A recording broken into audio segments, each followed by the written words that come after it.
Hello everyone, Economic Ninja here. I hope you're doing great. Amazon, Facebook, and Dell have begun quiet firing practices, and they're not the only companies that have. Quiet firing is going to start picking up in mass in 2024. I have a story out of Business Insider. It's entitled Bosses Are Back in Power. So get used to companies quiet cutting and quiet firing workers this year. Says here, some companies are finding a more discreet way to trim their workforce without carrying out dynamic layoffs as they attempt cost cutting during a period of economic uncertainty. While firms like Google, Meta, and Salesforce have laid off thousands of workers at the expense of intense public criticism, they're also resorting to less obvious tactics to edge workers out quietly. Please understand that in 2023, the stock market, part of the reason why the stock market was rising was because companies were laying off tens of thousands of employees at a time, and stock traders were cheering that move because they knew that it was going to drastically affect the balance sheet of the company for the positive, at least when it comes to stock investors, because they say, hey, one of the biggest things or the biggest thing on a company's balance sheet is payroll. If you lighten the payroll load, you get more profits per share. Here's the problem though. Those companies were laying people off because they simply cannot sell as many goods or services. Our economy is crumbling.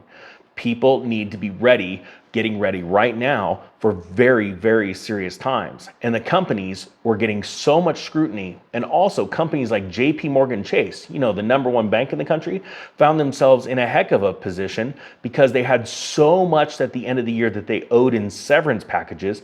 That also came out as bad news. All right. So what companies want to do is get you to leave, frustrate you so much that you quit your job so that they do not have to pay you unemployment benefits or a severance package. Please understand how serious these times are. Now, technology firm Dell, it says, ordered hybrid employees to return to the office 3 days a week, regardless of where they live. Also, I want you to understand, a lot of people just left, packed up and left, bought a home, which also caused the real estate market to take off. And now these companies are calling them back, and they know that because a certain percentage of their companies are so remote when it comes to their working location, that they're gonna have to leave their job because now they're stuck with a house payment or a lease far, far away from their original location. This is a classic example of quiet firing. It says here, workers who choose to be fully remote will face limited career progression, an anonymous source told the Register. After laying off 10,000 employees in late 2022, Meta, company owned by Facebook, introduced more stringent performance reviews, including 2 yearly performance reviews with managers directed to put more employees into low-performing categories. Low performers also received less bonus pay. In November, Amazon decided that employees may have their promotions blocked if they do not comply with its 3-day-a-week RTO mandate. These tactics are more commonly known as quiet firing or quiet cutting, a workplace trend that has taken off after the end of zero interest rate era. It's a subtle move by bosses to make a role less appealing, motivating workers to quit rather than forcing through layoffs. Some of the ways bosses are making jobs less attractive to employees include pension restrictions on what they can, putting restrictions on where they can work, strict RTO mandates, cutting workplace perks and benefits, giving harsher performance reviews, and limiting opportunities for career progression. Ben Hardy, clinical professor of organizational behavior at London Business School, told Business Insider that although quiet firing may seem like a new workplace phenomenon, companies have always used such tactics to get rid of people. Hardy said that 20 years ago, some big, well-known companies would have car park conversations with employees to lay out their options during periods of cuts. What would happen in your line is your line manager would say, can we just have a bit of a chat in the car park? Basically, the conversation was, you can either take redundancy and quietly go, or we can go through a performance review and it'll be miserable and grim. Which do you prefer?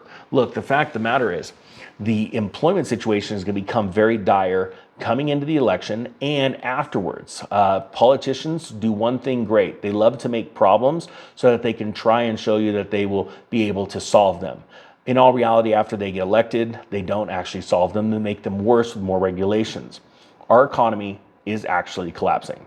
This is a big deal. As a matter of fact, I can use the word collapsing now because the BRICS nations are wanting to make sure of it as they challenge the US dollar for supremacy, but they also are looking to advance way past what the dollar has already done. This is not a joke.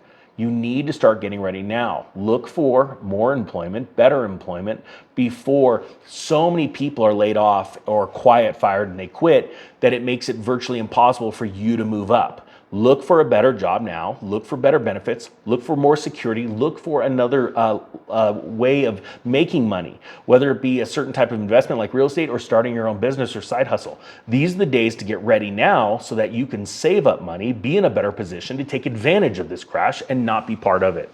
I hope you got something out of this. I thank you so much for watching. And to everybody that's hit that bell icon lately, it's really helping out. I thank you, thank you, thank you so much. The Economic Ninja is out.